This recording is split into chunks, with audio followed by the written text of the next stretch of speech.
لما قلت لهم ثبتت مصر قالت لك مصر شنو اللي ثبتها؟ انت جيت بتين ده مسحت بك الارض وقالت لك انت عباره عن نتوه. وفي التسجيل البودكاست بتاعك طلعت قرفك كله ووريت انه انتوا نظام نحن دوله وعندكم مشاكل مع السعوديه دارين تنافسوا ودارين تظهروا ونحن من الدول القويه، وخدت شكله هو عباره عن مختلين عقليين يدعون انهم دكاتره عشان انتوا تيجي تحاولوا على الثروات بتاعته. ولو اي زول حتى لو ما متعلم جا بس سمع التسجيل بتاعك ده بيفهم انه انت المختل الدكتور اللي بتدعي انك دكتور طلعت وتحدثت، بيعرف انه انت توجهك بتقول لهم والله يا اخي الدوله دي دوله ضعيفه، اول نمشي ندخل فيها وناخذ على ثرواتها عشان نتوسع، وهو ده اللي انتم شغالين به. لكن والله السودان اقسم بالله العظيم وبالله الحق انا داير اقول لك يمين بالله السودان ده والله اكون فيه.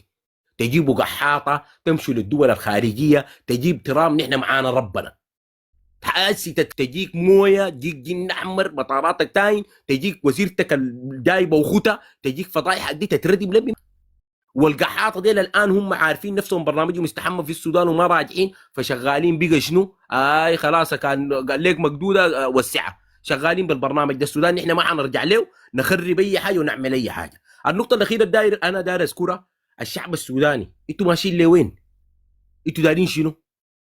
شنو تتسفه وما ادراك، ومشتركه ما معانا، والمشتركه يقعدوا هنا والسودانيين يقعدوا هنا وما يقعدوا هنا، مشتركه يقعد في اي مكان سوداني ونحن كلنا شعب سوداني. السفاله والانحطاط بتاع الشعب السوداني الحاصل الان ده يدركوا نحن شعب واحد بكل الاطياف بتاعتنا، من غرب السودان على عيني وراسي، من الشرق على عيني وراسي، من الوسط على عيني وراسي. تقعد انت من الغرب تقعد في الجزيره تخد كراعك على كراعك لانك سوداني، والسوداني بتاع غرب السودان لو هو جزيره لانه دي بلده، ما انه هو من غرب السودان ويحرر لانه هو من اولاد السودان.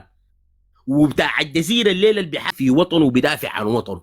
نحن كلنا سودانيين ويجي جزء من التراب ده.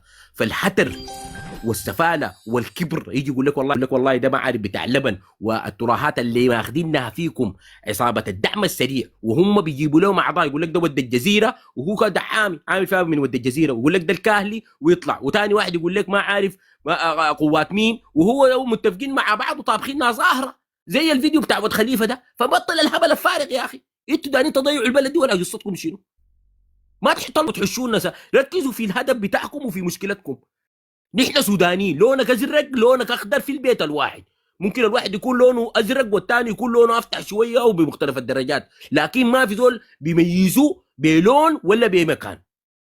الرسول صلى الله عليه وسلم في معنى الحديث قال لنا ان اكرمكم عند الله اتقاكم. كلنا سودانيين والله، من الغرب ده خطك في راسي، من الجزيره خط في راسي، نحن اخوان سودانيين واحد كاستان المشط.